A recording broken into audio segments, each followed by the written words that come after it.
This is 100% proof that Nagi Seishiro will be back in the Blue Lock series playing against the Blue Lockers sooner or later. If you guys like this type of content, please remember that like and subscribe. And without further ado, let's get right into this. Now, before I actually talk about that, the first thing I want to talk about is kind of this subplot of this video and what I basically based this video off of. And that is the similarities between Nagi and Isagi. If you guys remember, all the way back in the first chapter of Blue Lock, Isagi was in the national championships, or he was trying to go to nationals. He was one step away from it. He was in a desperate situation where he had the choice to either shoot the ball at the keeper and try and score, or pass it to his teammate so his teammate could get a tap in and win them the game. Isagi ended up passing to his teammate, and his teammate ended up missing, which ended up resulting in the other team going on a counterattack and his team losing, ultimately ending his football career. And just that's it. Like, he thought he would quit after that. If not for Blue Lock, Isagi's career would be absolutely done right there. Now let's look at Nagi, how Nagi left the NEL. The NEL is down to its last game, Manshine versus Barcha. Nagi is also in a very desperate situation because he wants to stay in the NEL and stay in Blue Lock. He needs to get a good game here so he can stay in. Now, in the last moment, Nagi has a chance to end the game. The game is tied at 2-2. He has a chance to shoot and end this game. But at the last moment, Rio pops up and Nagi passes the ball to Rio so that Rio could end the game. Too bad for Nagi. Bachiro read this and intercepts the ball, goes down the field, and ends the game on his own personal terms, kicking Nagi out of Blue Lock. If you guys don't already see the similarities, I might have to spell it out for you. Let's look at it. Isagi passed the ball to a teammate who missed, and that ended up being his mistake and basically the end to his footballing career, quote unquote.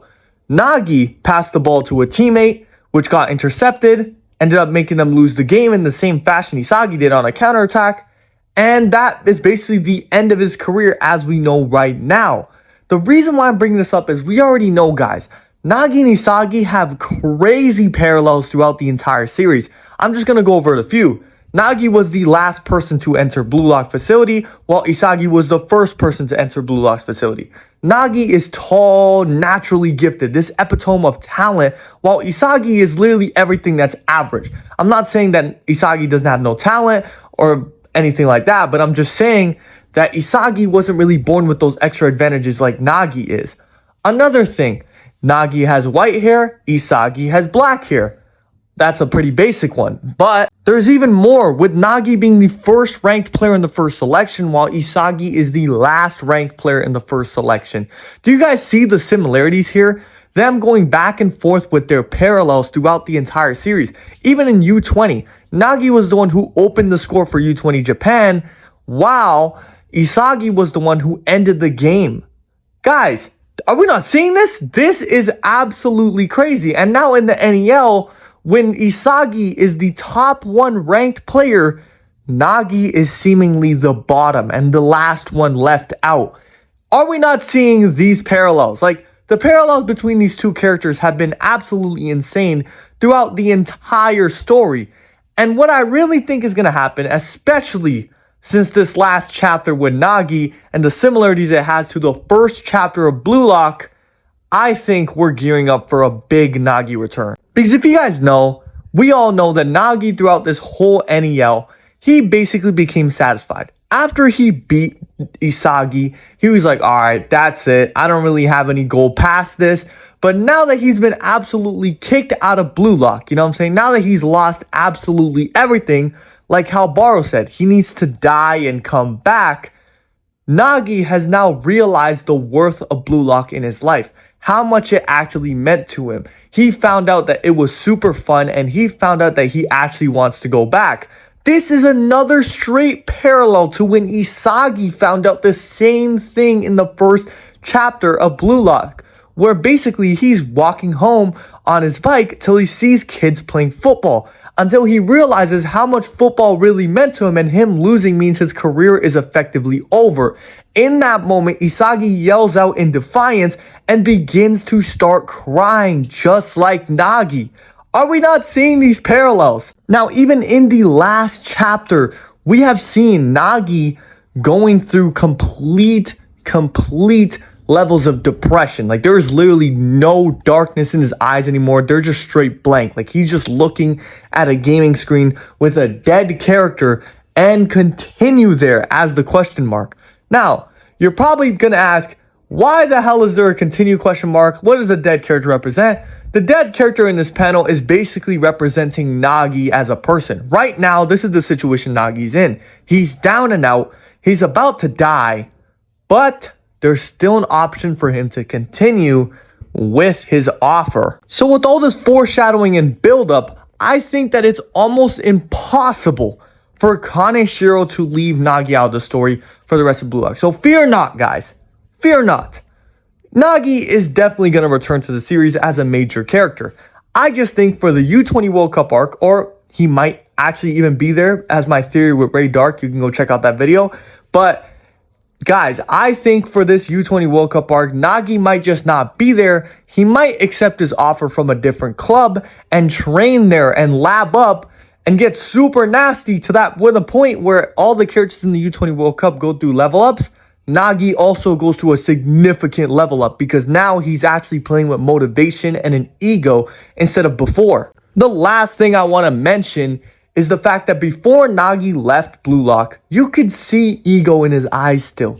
You could still see it. There was still something that burnt in Nagi's eyes, even though he would still deny it. He would be like, oh, I'm never playing football again. I'm done with it, whatever. You know, you could still see the fire burn in his eyes. And I just do not think that Kaneshiro is going to be the type of author to throw all of this foreshadowing and build-up in there and just repeatedly mention Nagi in every single chapter since he's been kicked out somewhere or another to just completely leave him. I definitely feel like Nagi is going to make a return, and it is going to be the craziest return ever. Another thing that just popped up in the recent chapter that I want to mention is Ego.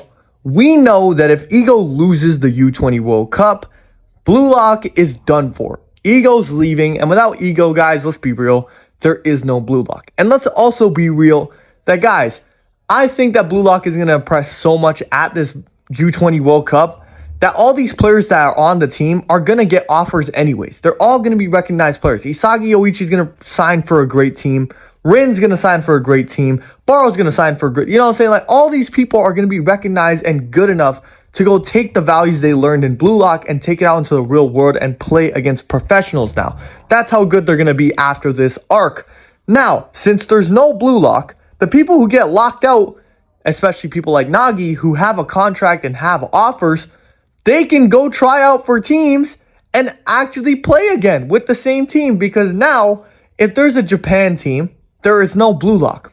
Blue Lock doesn't exist no more. If they lose in the U20 World Cup, hypothetically, Ego gets fired, Blue Lock gets disbanded, yet all the players in Blue Lock still get to play football with their offers and recognition that they've gained. Same will go for Nagi. Now, if we go to the real World Cup, since there's no Blue Lock anymore, Nagi will actually be able to play for Japan in the World Cup again. So this is why I feel like Kaneshiro is really setting up for this Nagi return bit by bit. He's really foreshadowing the fact that Japan will definitely lose in the U20 World Cup, and I'm going to make a separate video about that later. But honestly, guys, I think that Kaneshiro is laying the seeds right now for Japan to lose in the U20 World Cup, Ego to get fired, Blue Lock to be disbanded, so that Nagi could finally return to the core group. And he's technically not breaking the rules because he got kicked out of Blue Lock and Blue Lock doesn't exist anymore. But yeah, let me know what you guys think down below in the comments about this theory. Do you guys think Nagi is coming back? Do you guys think Nagi is not coming back? Let me know your thoughts down below in the comments. If you guys like this video, please remember to like and subscribe. And I hope you guys all have a great day or night wherever you are. And goodbye.